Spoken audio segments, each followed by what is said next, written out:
Okay. I know everybody's super hyped up on this Pete Hegseth thing, but think bigger than the fact that the Democrats are going to try to hold people accountable and Republicans are going to take no accountability, and ultimately nothing is going to change. As a matter of fact, they're probably going to continue to use Signal to teach the libs. But what this has definitively taught the rest of the world is they cannot share information with us. Besides the fact that Trump is leaky like a sieve and is more likely to accidentally give the codes for our nukes while trying to prove how cool he is, to the fact that he has a bathroom full of our biggest secrets and a Russia binder that is still missing. If that wasn't enough to convince the global community to stop talking to us, Pete Hegseth is like the last nail in the coffin of no.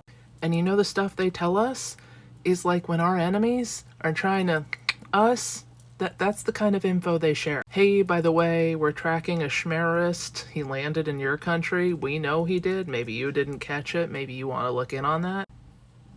They're not going to do that anymore. I know we're all trapped up in the drama, and Hillary has entered the chat with a, WTF post. But bigger than that, besides the fact that we are trying to financially F up, most other political bodies are also run by one percenters or people loyal to one percenters. A little bit less influence in some places, but they're trying. But this has assured them that not only can we not be handed sensitive information, we cannot be trusted to keep it secret. If we find a pile of underage girls in the basement of the White House, that is all that's left. That is all that is left for the rest of the world to be like, and we're done.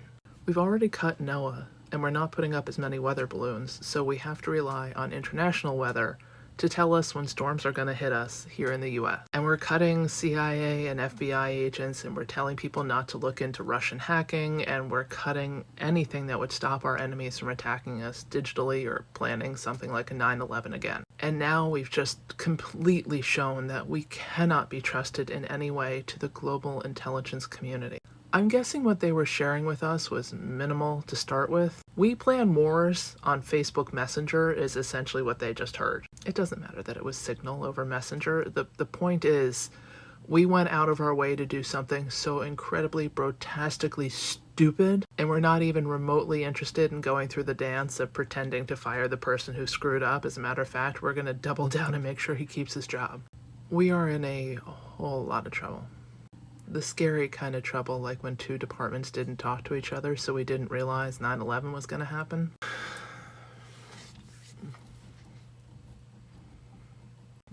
There are a lot of places in this world where America is hated. It's taught to you from birth to hate America. Mainly because we effed up their country and started a war in their country and got involved and tried to throw over their government. And, it's just why they hate us. They're not wrong. I mean, we created the problem in Afghanistan. But, yeah, this is bad on a bigger level than, an alcoholic in charge.